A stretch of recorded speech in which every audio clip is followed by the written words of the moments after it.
Good morning, ladies and gentlemen, my dear friends and colleagues here at the Kapihan sa Manila Bay.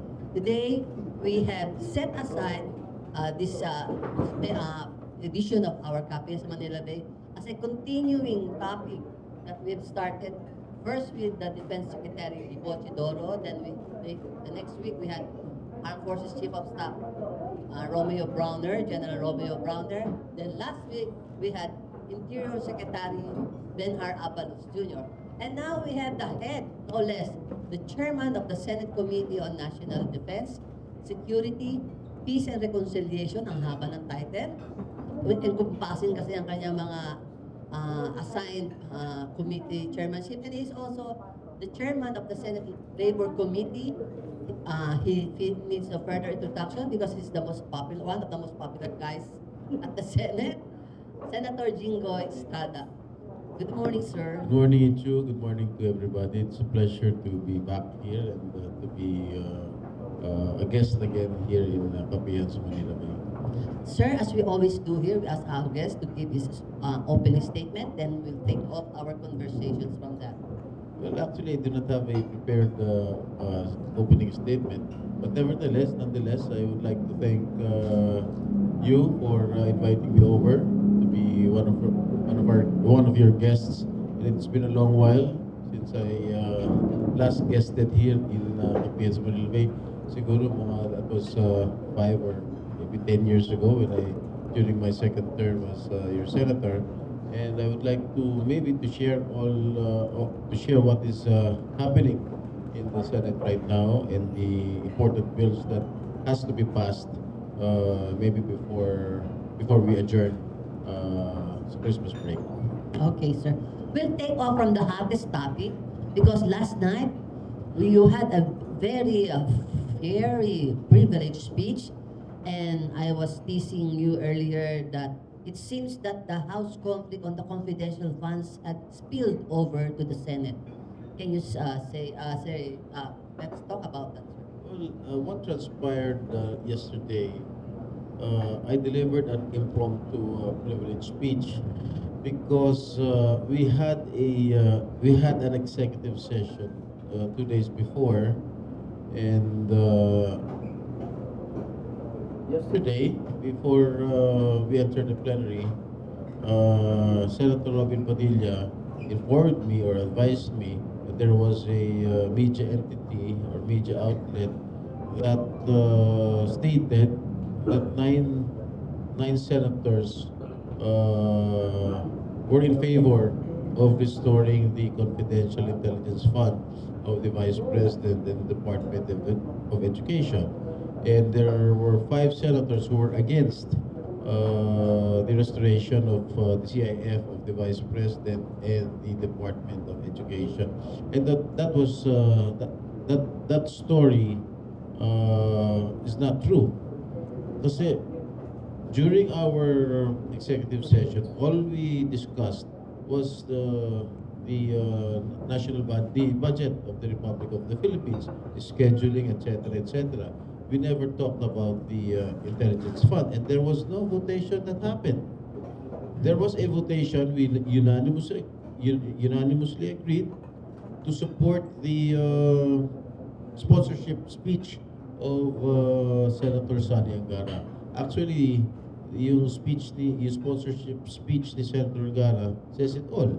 Na tinanggal lahat yung mga CIFs, not only that of the Office of the Vice President, not only that of the Department of Education, but all the civilian agencies tinanggalan ng CIF. So yung ni-report kahapon ng media entity, mali-mali yung detalyeng binigay. But nevertheless, hindi naman importante yon.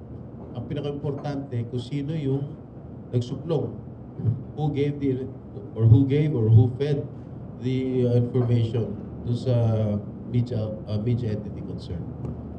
So your privilege speech, I think, I heard was referred to the Ethics Committee because you have a request to investigate. Yes, si Senator Bato requested that that issue be investigated, and it was referred to the Committee on Ethics headed by Senator Nancy Binay.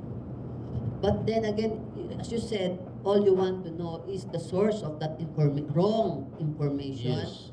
Because So- under our rules, I've been a senator for more than a decade. Under the rules, kapag meron kayo executive session, bawal lumabas ka kahit anumang impormasyon.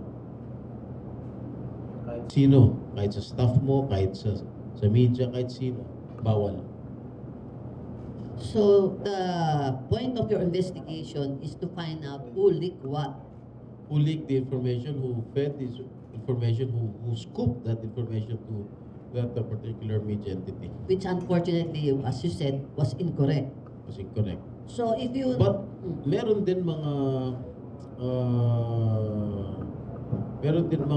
informations doon na half-truth. Okay. May katotohanan. And you will not go into that details. No what more, is no more. yeah. Pero sir, is it a spillover of the House conflict on the confidential funds? No, wala kang kinalaman ng house dito. We are independent. Yes, I know. But the matter of confidential funds unnecessarily pulled you to that conflict. Well, not necessarily, but because we have 24 different minds. We have 24 senators. Lahat kami may kanya-kanyang kaisipan, Yeah. kanya-kanyang opinion. So, hindi kami Sway. hindi kami sunod-sunuran. Okay. Sir, pero yung don't you think it will detract you from your more important priority concerns like the budget? We are discussing the budget. Hindi naman makaka-affect yan. Right now, Senator Angara has already delivered his sponsorship speech. Now, the budget is already ongoing sa plenary. Oh. So it will not cause any internal rift among the Senate? No. Unless otherwise, malaman natin kung sino nag-squill. Under your rules, ano ba ang pinaka-penalty? Expulsion. Expulsion agad, hindi reprimand. Expulsion. Asa, Expulsion. pag na-reveal ang executive Yeah, session, expulsion. paano kung staff ang may nag-reveal? Hindi. Paano hindi. Dapat kailangan senador. Pag staff ng senador, Hindi he must be... siguro. Although I must admit, may mga staff ng mga ibang senador doon sa loob when we conducted this executive session. Kasama ba yung staff sa... Hindi, Or he will... hindi. Is the senator will be held responsible for his... The senator will be held responsible. So it will be unfair for him if he is... No, pero hindi naman ma-expel yung senador. Yung senador okay. kung hindi naman yung senador nagsalita. Has Senator Binay informed you when the schedule? I think she will create a subcommittee Uh-huh. that will be headed by Senator Bato. Senator, because he was the one who requested it. Yes, sir. Para bang police mentality naman yung... I do not know if I'm a member. I am not a member of the Senate Ethics Committee. You're not. Pag clear, siyempre, you have to dissociate yourself. Di ba kasi ikaw complainant? Anyway, last question on that topic. You are very aware naman, sir, of our role as journalists, and under the SOTO law, we are not compelled to reveal our sources, not unless it involves national security. Yes, under Republic Act number 53, yes, I agree with you. There, an act to exempt media, reporters to reveal the identity of their source, unless patawag ng House Committee or any committee of Congress. That kailangan national security concern. Yung budget, di ba national security yun? The budget of the Republic of the Philippines. You are discussing it. Maraming mga kailangan i-discuss doon. Yung mga security, yung mga UNICA, national defense. Di ba public, debate kayo? You publicly debate over the budget? Well, that is debatable. Yung Republic Act number 53, that is debatable. Okay. It depends. Kasi merong mga exemptions nga. Yes, sir. Okay. Prince, meron ka bang bibigay? Okay. Anyway, sir, another sort of conflict, not necessarily conflict, but so much rumors going around. Since you are the chairman of the Senate Defense Committee and you are most likely given some intelligence reports, sa US Congress, yung mga intelligence na sinasabi sa Congress, Anyway, dapat you should demand that. Anyway, sir, yung mga ongoing reported rumored destabilization plan, which AFP Chief of Staff Browner has confirmed that there are some the retired generals dissatisfied with the MUP bill that is not being considered by your committee. Well, And I still have to talk to General Bronner with regard to this issue. Maybe during the budget hearing, I can ask what is happening sa ground. no? Yeah.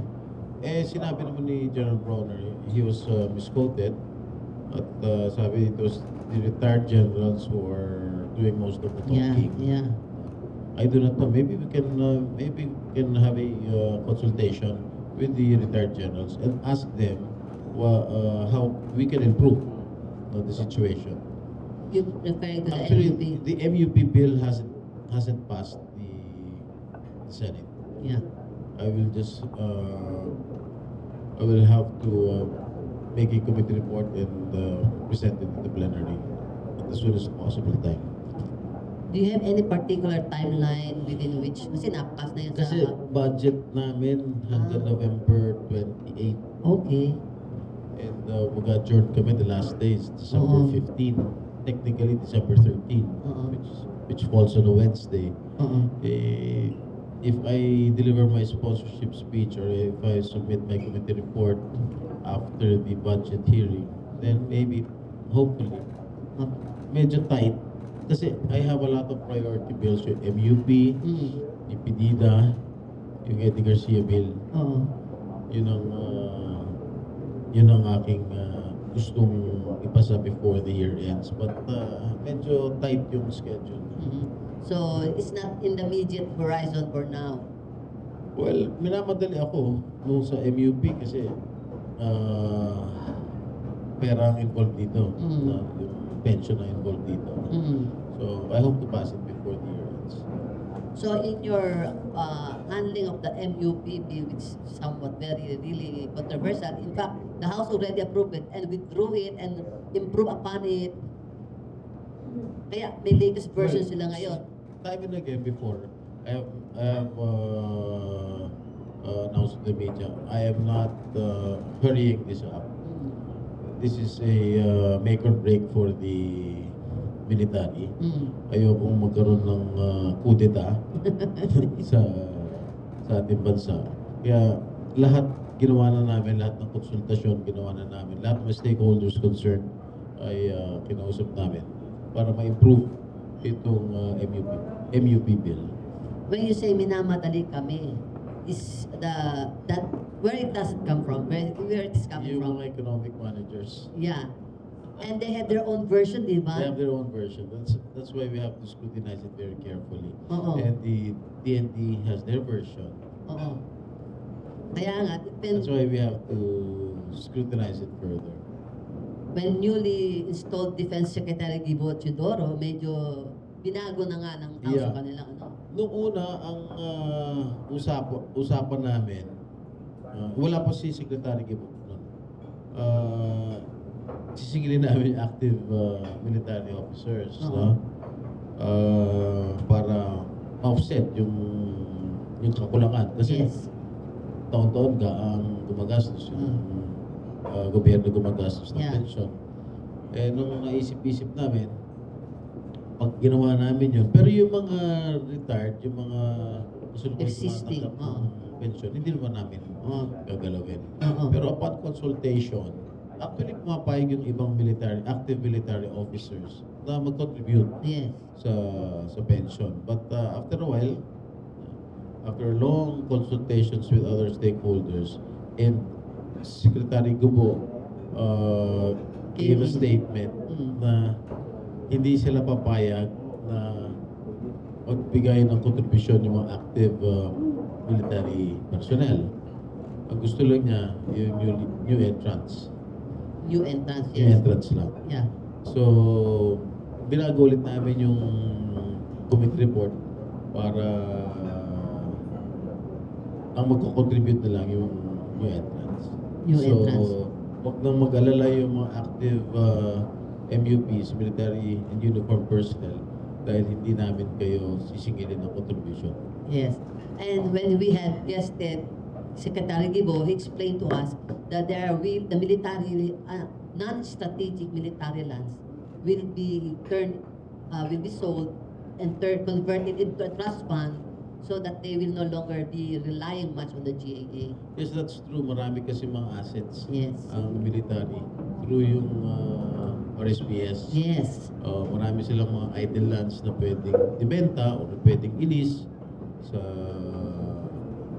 iba. At para siguro hindi na masyadong mabigatan yung GAA. ating gobyerno. Kasi marami silang assets. Yes. I am not sure kung magkano yung cash on hand ng military at saka yung mga real estate, yung mga lupain Yes. ng pagmamayari ng military. Hindi ako sure kung magkano. Yes. And General Browner was in fact looking forward to your Senate committee because na-approve na sa House, because in the House version, meron daw at the end of the parang may increase pa yung salary nila. Well, May bonus sila na may increase pa yung salary nila. we are not bound to follow the House version. Oo, yes. Basta kami, ha? Basta kami kung ano Meron yung daw, sabi niya. kung ano yung makakatulong, mas makakatulong sa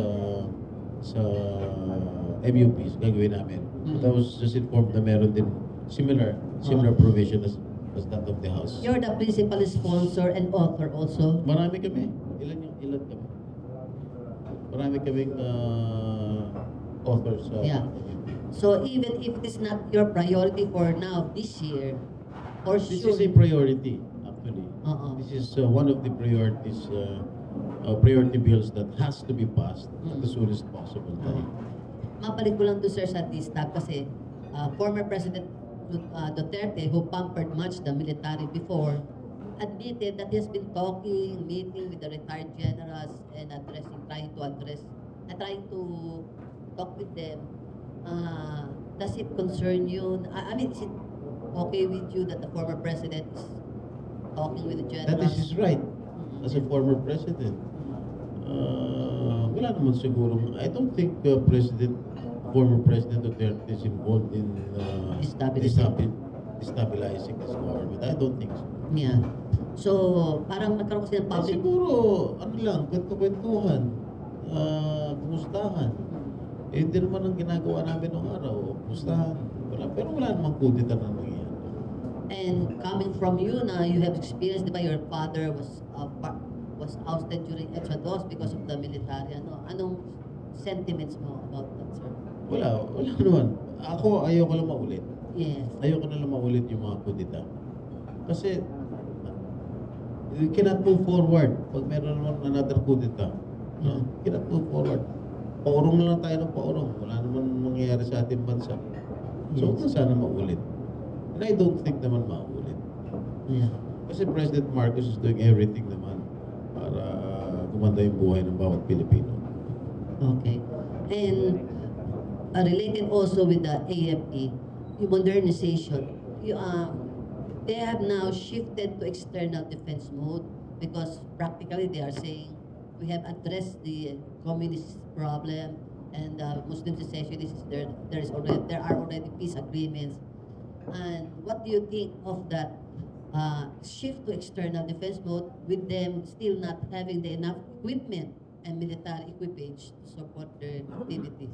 That is why the Senate President, our Senate President Mix, has always announced that we will add additional budget sa Department of National Defense para sa ating modernization program. Actually, kung makikita mo yung ating mga facilities, military facilities, talagang nakakaawa yung ating military facilities. Kaya nga, siguro, kailangan talaga dagdagan yung pondo ng para sa modernization program ng Armed Forces of the Philippines. And actually, marami naman nag-pledge ng donation dito sa ating bansa, like for example, Japan, no? Nangako sila yung iba't ibang allies natin, Japan, Australia, United States, and South Korea. Marami rin sila mga pinangakong mga helicopters, mga aircrafts, para gamitin ng ating sandatahang lakas.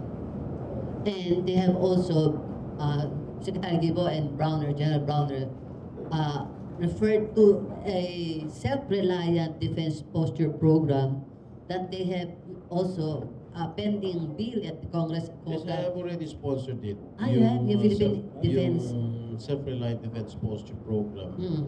That Senate Bill number 2455. I sponsored it last September before we adjourned. Before we had a brief vacation. And that is already due for interpellation. And anytime I can be interpellated. But for now, yung budget kasi pro ano nyo? The budget,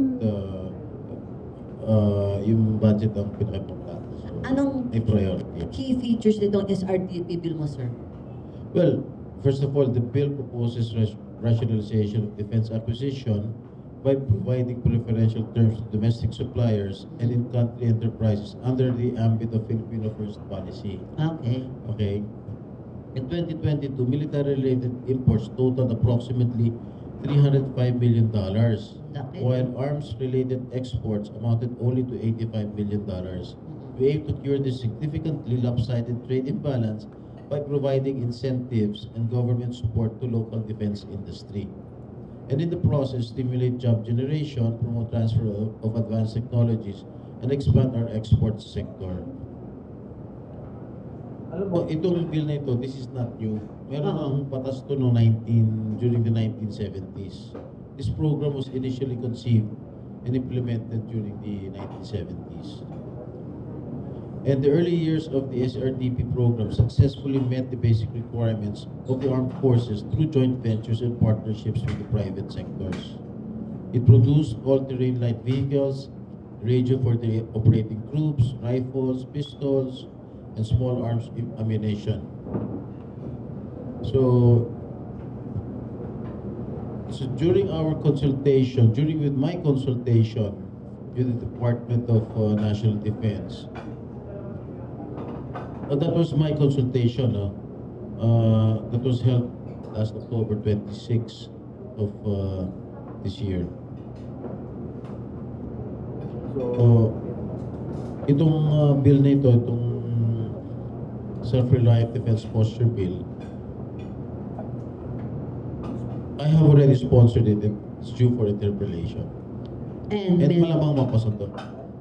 marami bang interesadong foreign pag-joint venture sa atin? Yes, I think so. Marami. I've talked to some of them. And, I think they're very positive. And this They're bill, looking forward for the approval of this bill. this House version na nasa iyo na. Ako na lang. Wala pa. Wala pa. Yung counterpart mo, yung counterpart mo, kailangan kalampagin para sabay kayo ano. Sino ba? Si Congressman Tapas. Oo. Anyway, sir, nabanggit mo na kanina, Japan, South Korea, Australia, US, ang mga allies natin. Last week, we had Japanese Prime Minister who spoke before the Senate. But both President Marcos and Prime Minister Kishida have agreed to start the negotiations for the RAA or the Reciprocal Access Agreement. And are you totally in favor of that? It's like a VFA with the US and the SOFA of Australia. As long as it will redound to the benefit of our country, why not? Of course. Ay, yung mga joint patrol, na in the meantime, wala pa yung mga ganyang agreement. Yung joint patrol right now, kasi we don't have the equipment, the So West ships. Philippine Sea? Yes, sir. Mga joint patrol as a deterrent to the increasing Chinese aggression. Basta masiguro lang natin na atin yung West Philippine Sea. Papayag ako na magkaroon ng joint patrol.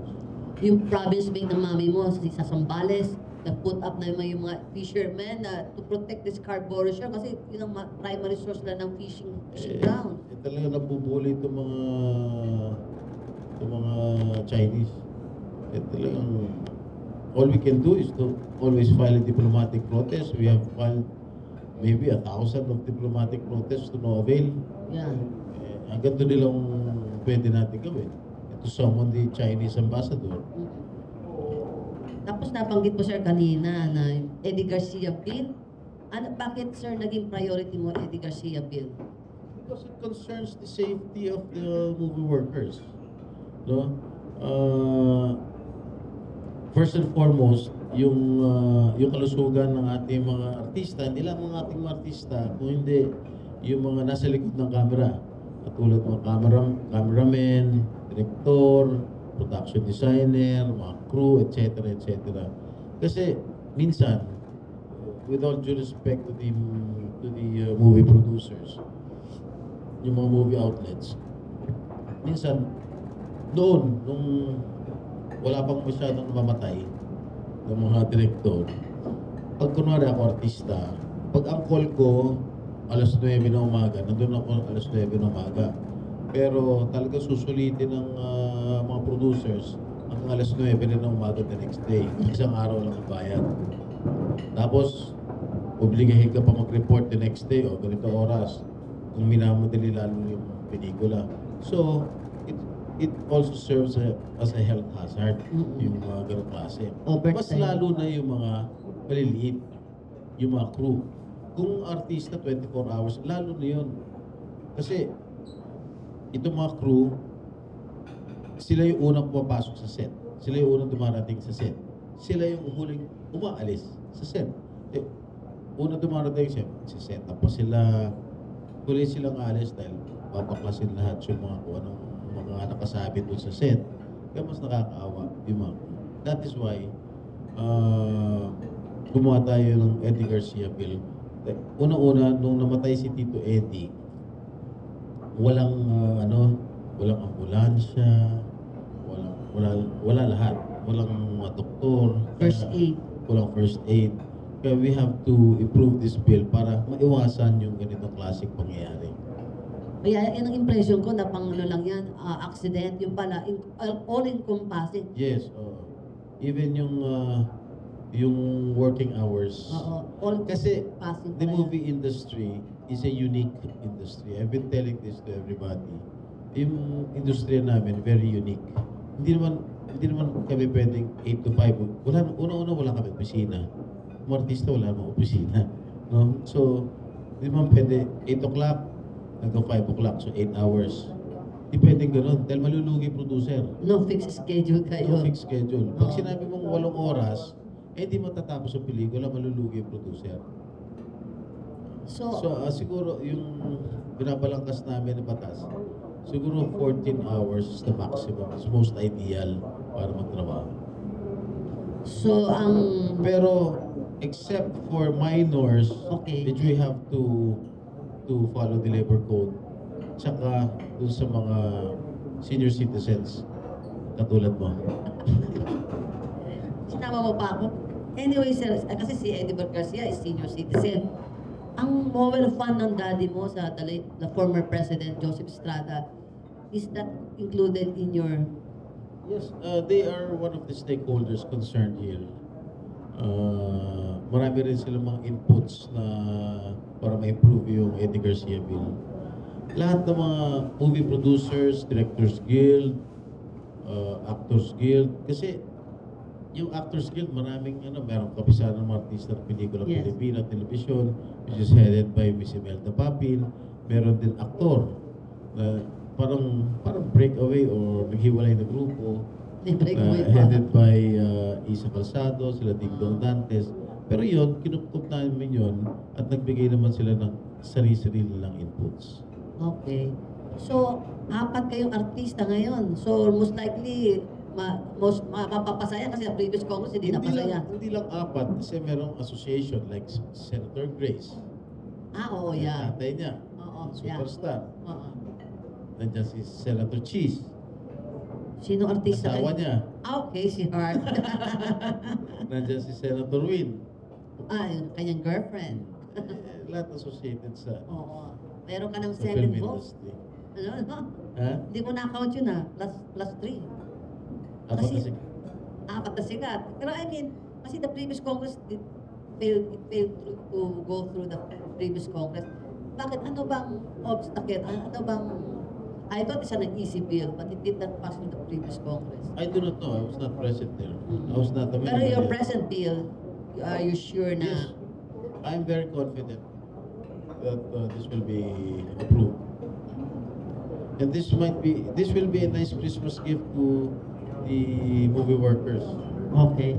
And also, under your concern as Labor Committee Chairman, yung mga returning OFWs from strike-stricken Israel, Middle East, Lebanon, dumadami na naman, sir, ang mga ganong situation. Do you think legislative measures are needed or is it enough? No. I don't think any legislative measure is needed right now. Yung ating kasulukuyang batas, sapat na yun. In the MW, Department of Migrant Yes, Workers, oo. are you satisfied with the way it's now run without Toots Obreg, the late secretary? Iba pa rin pag si Secretary Toots, pero wala tayong gagawa, wala na siya. Pero I think si OIC Hans Katnak, I know him. And he is a hardworking person. Okay. Ang ganda naman ang ginagawa niya. I do not want to preempt si Senator Rafi Tulfo kasi Senator Rafi Tulfo is the one handling the Committee on Migrant Workers. May separate committee pala yun. Yes, hinati na yung labor. Okay. Akin yung domestic, sa kanya yung Okay. abroad. Mga kasambahay bill na inimbestigahan mo. Okay. So, Senator Tulfo, when we started session, requested na kung pwede. Okay. Ano na nangyari pala doon sa kasambahay na inimbestigahan? Nakakulong pa rin. Pero no remedial legislation needed. Hindi, maglalabas na si Senator Tolentino ng committee report. Pero hanggang ngayon nakakulong pa rin mag-amo. Hindi namin pinalalabas. At ayaw namin City palabas jail? sa City jail? Senate. Sa Senate? How long na yun? Dami pa lang naka-jail, no? More than a month. Okay. And palalabasin lang namin yan pag merong nag-issue ng warrant of arrest laban sa kanila. So far, wala. Kasi at least doon sa... Malapit na, I think malapit na mag-issue ang Batangas. RTC. Nabawasan kayo kahapon ng dalawa dahil doon sa Surigao. Yes, dahil may warrant of arrest na si Senior Aguila. So, less than tenants nyo sa... Pero, at least aircon ng kanilang detention na, no? May pakain pa sa Hindi, kanila. tinanggal yata aircon. Ay, yung mga cellphone. Wala. Meron. Hindi ko alam. Anyways, we'll wait for that the results of that investigation. My last question before I open it to the floor. Nabanggit mo naman yung DMW right now, it's vacant, practically vacant, OIC. Now we have a new Agriculture Secretary. Ano po ang inyong sense with the new... Well, si Secretary Kiko, alam ko kababata ko yan. Ganun ba? Barkada ko yan ever since teenager pa kami, sa Green Hills. Alam mo, masipag yung tao. And he knows what he's talking about. Magaling na negosyante, bilyonaryo. Bilyonaryo lang daw sa ngayon. Humirap na siya. I wish him well. At I think he can handle the job. As a member of the CA, di naman para sa'yo, no? Kasi defense ka, no? He will not go through the subcommittee. But, Pwede, dadaan sa amin. oo nga, dadaan sa'yo. Pero one vote na, nakasigurado siya agad ng one vote sa'yo. Not because he is my friend. Mm. It's because I know that he can handle the job. And anong suggestion mo? Kahapon, sabi nila, inflation has already gone down from 6.1 to 4.9. So, easier job for him. Kasi, Yes. agree Pero siguro, babaan na lang niya yung presyo ng bigas. Pero sabi naman niya, yung 20 pesos per kilo ng bigas, it is not yet realizable for now. Siguro, there will come a time na bababa rin yung presyo ng bilihin. may tanong lang ako sa yung si Secretary of Boss may pag-asa ba sa CA? Yes, so, may pag-asa. And, I think, baka i-schedule siya by December, siguro after the budget bill. okay. Hindi naman sa'yo yung mga nurses kasi up to now, hindi pa rin nababayaran yung mga nurses in government and private hospitals sa pandemic, nila. Pwede siguro tanungin yan Oo. sa kanya. Up to now, hindi pa rin nasa-settle. Anyway, the floor is now open. Please identify yourself, please. Good morning po, Sen. Justine Punsa lang po from TV5. Ang question ko po is about yung nangyayari ngayon sa Congress. Sa Congress, sir, naalis po si Congressman Arroyo as Deputy Speaker. Is it affecting the unity team? Yan, unity team. Is it affecting what? Yes, unity team, sir. Unity team. Unity? Uh, Unity. Well, I do not want to comment on that. That is the problem of the House. Wala naman kami problema sa Senate. Ayaw namin pakialaman yung rumblings dun sa House of Representatives. Interparliamentary courtesy. We do not meddle with the affairs of the House. Mads from Net 25. Hi, good morning, Senator. Mads po from Net 25. Sir, clear ko lang po, yung pagpapatalsik po sa senador, kung mapapatunayan po na merong senator na nag-reveal po ng napag-usapan sa executive session, tama po ba yung patatalsikin siya sa Senado po? Well, the penalty is expulsion under our rules. So kahit na halal po ng taong bayan, ganun po? Yes. Yun ang nasa batas. Yun Si ang Tevez sa rules natanggal namin. nga eh. Pero mas crime naman yun. Tevez naman yung situation. Meron na rules of the Senate. We have a copy. Sakala ko masyadong I don't know, severe naman yun. Something. I forgot the number. Oo. Sabi mo 25. I will read it. Yes, sir. Bukod po, sir, doon, ano pa po yung mga reason para matanggal po yung isang senador or ma-expel sa Senate po? Well, siguro Conduct and becoming. conduct of becoming. Kasi marami kasing bawal sa amin. Hindi ka pwedeng, you cannot malign a colleague. No? Whether outside or inside plenary. Kasi hindi naman maganda para sa atin. Then I will read to you the ano. Meron.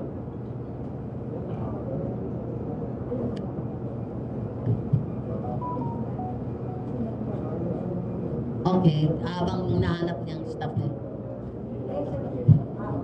Senator, good morning po. Manny Vargas po from DCWB. Sir, nabanggit nyo kanina na hindi kayo naniniwala at ayaw nyo magkaroon ng kudeta or destabilization, and at the same time, nire-respeto nyo po yung nangyayari sa lower house. Sa lower house po, opo. Pero sir, as a Filipino, na ang dami po nating problema, nabanggit nyo nga po, dahil yung korte ninyo sa Senado ngayon, yung external threat na tinututukan po ng gobyerno at ng Pangulong Marcos, hindi po ba makakadiskarelito sa atensyon at sa pagnanais po na maging united ang Pilipino, yung pagkakaroon po ng political rumblings, kaguluhang political po between leaders of the country?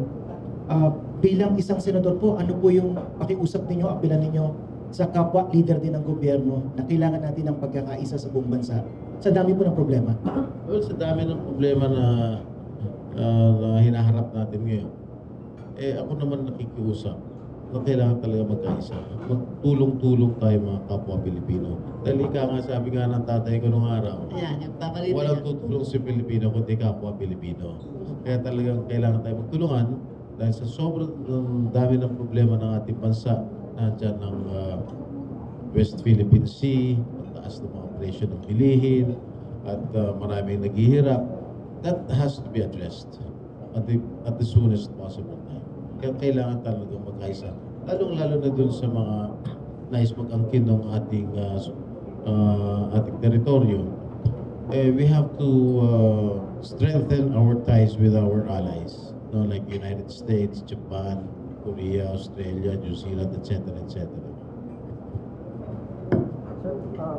Sir, follow-up question lang po, different topic.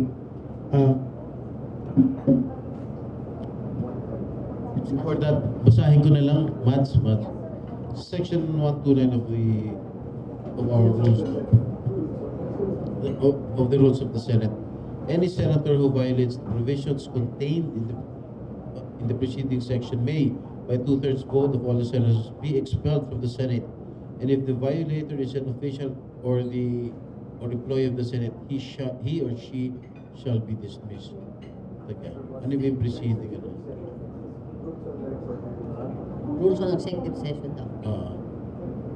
Ito na, basahin mo na.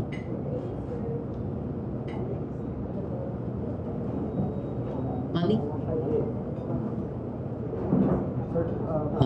Yung follow-up question lang po, kayo po ay matagal naging local official, kayo po ay naging part ng executive nung naging presidente po, si former President Erap.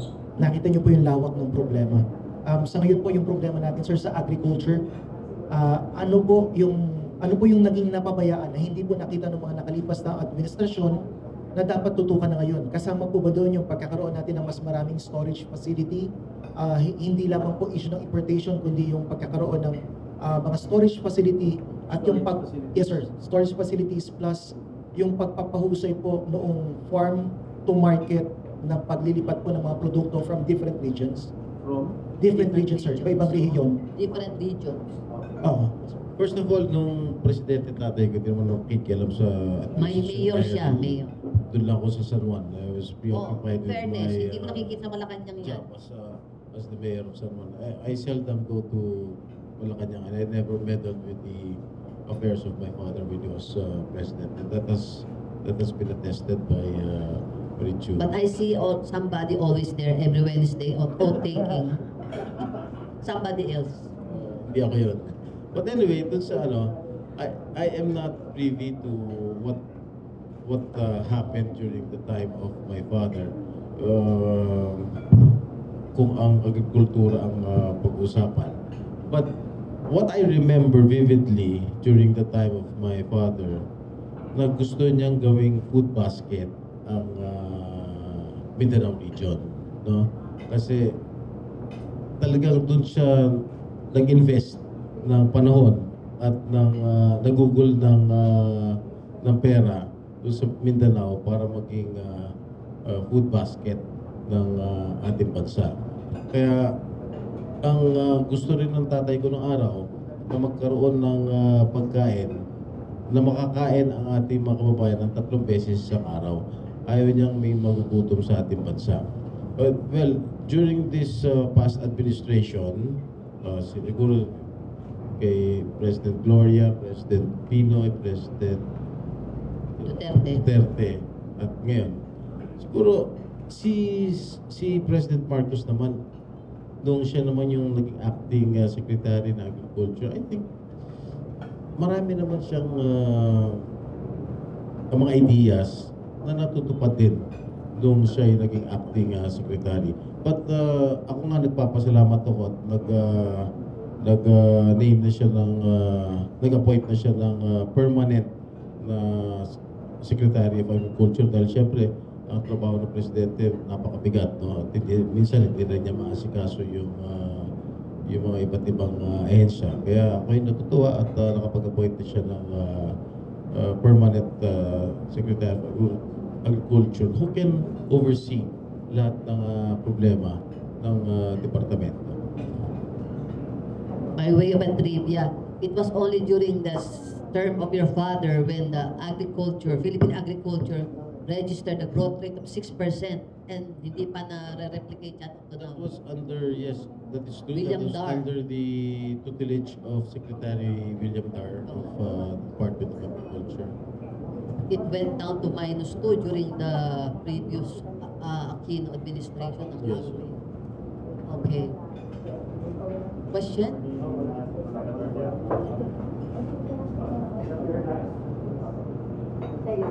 Microphone. Ng ABS-CBN News. Senator, so anniversary po kayo ng Yolanda and now you're pushing po for the passage of Ligtas Pinoy Centers. Ano po yung na-envision nyo po ba doon sa panukala na iyon? Ano po yung aasahan po natin once maging batas po yun? Well, yung Ligtas Pinoy Act, that mandates every city and municipality to have their own evacuation centers. No?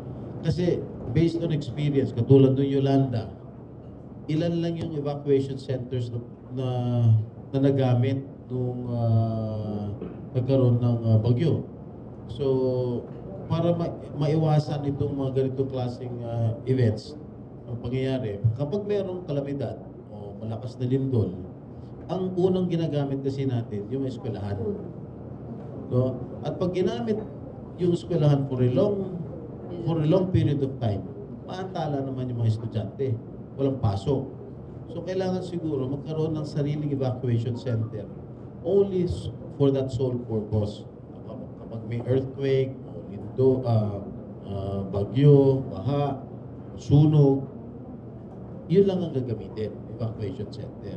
Pero pag wala namang kalamidad, hindi naman pwede tulugan yun. Pwede gamitin as a multipurpose building, civic center, etc., etc.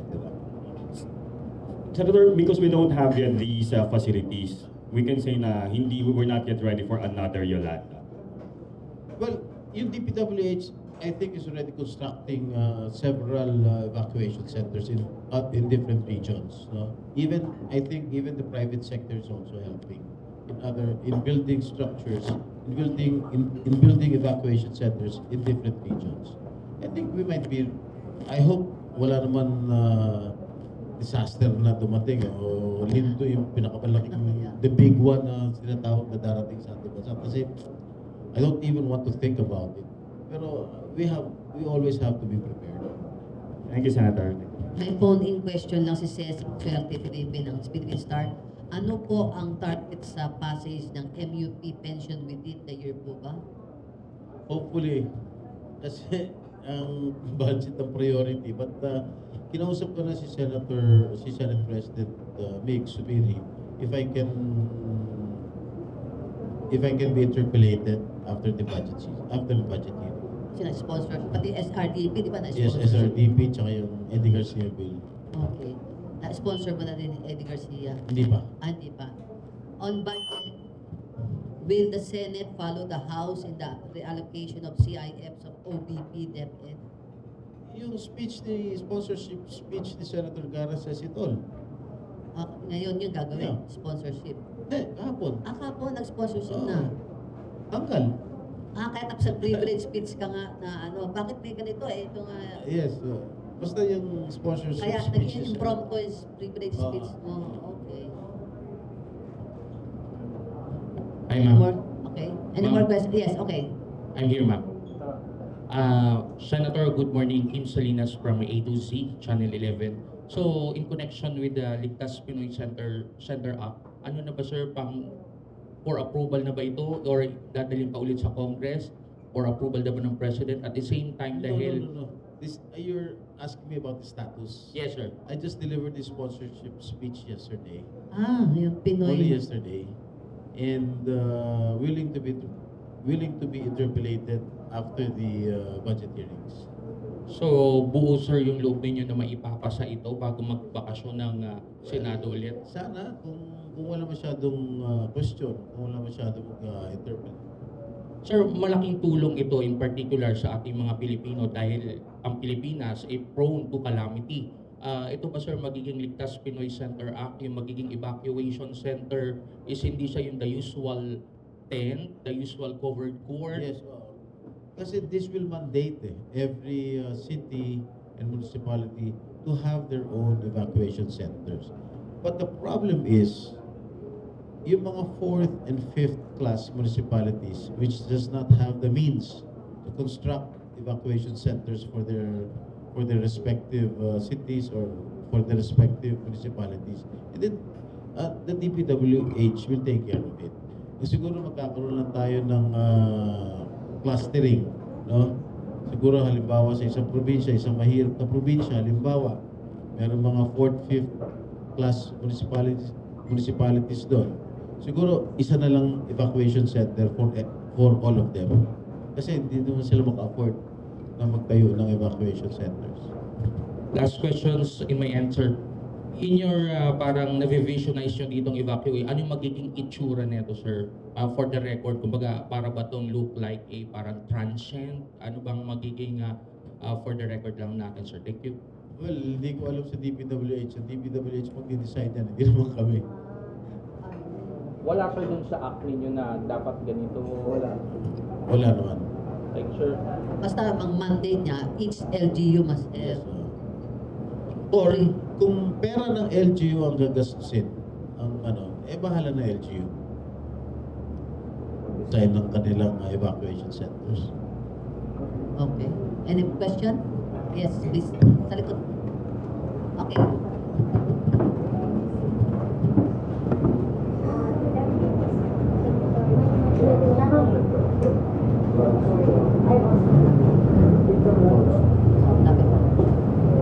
Good morning, Senator. Last Saturday, the House submitted to the Senate the approved 2024 General Appropriations Bill o GAB with 194.5 realignment fund for security, inflation protection, and food security, which is ano po yung priority po dun sa GAB natin. What did you mention? Food security. Inflation protection and security. Sa akin, food security. Dito po nakalagay po dito. Ano na? Food security po. Realignment of 194.5 billion budget into security, inflation protection, and food security. They realigned the 194 billion. Ah. What are you saying? Proposed po, submitted po sa Senate last Saturday. Sino They nag-propose? realigned. The House proposed a realignment of 194 billion. Apa. Saan nila ilalagay 194? Yun nga. Doon sa food security, And security, and inflation. Inflation. Opo. Well, Any, kung ako tatanungin mo, ano ilalagay ko sa food security? Saan nila kinuha yung 194? Oo, yung realignment. Yung realignment, saan nila kinuha? Sa CIF siguro. Kasi tinanggal natin nila eh. Possible, that's Oo. possible. Yun po, That's sir. possible. Opo. So, for the Or food if- protection, inflation. Kung pwede lang siguro, ilagay na lang yan sa sa modernization program ng AFP. Para naman mas presentable yung ating mga military facilities. Kasi malaking tulong niya, 194 billion. Oo. Billion? 194.5 B? Oo. billion. For that. Thank you so much. Okay, if no more question, I would like to ask Senator Jinggoy to give his closing remarks. Well, una-una, maraming salamat sa pag-imbita sa akin muli dito sa Kapihan sa Manila Bay. And I hope you're satisfied with all the answers that I've given you. And I'm looking forward to be here once again and to share with you the happenings in the Senate. Pag na-approve na yung mga bills mo, Yung lalo mga na. bills that has to be passed, that has to be approved. Siguro i-report ko kay Marichu, and if I have time again to appear here in Kapihan sa Manila Bay, I'm more than willing to do so. Maraming salamat po. Thank you very much, Senator Jinggoy, for sharing your time with us and your wisdom. Sabi nga mo na walang tutulong sa Pilipino, kundi kapwa Pilipino. That's the favorite extra of former President Estrada. And give my regards to the former President, sir. And Senator Lloyd, na di ba nagkayo ng panahon ni Senate Mother and Sandy, sinecheck, first. Kwento mo noon, tatawagan ka ni Senator, nasa ka na? Hindi ba? Sinecheck ka attendance ni Senator Lloyd. Give my regards to the family, sir. Thank you very much.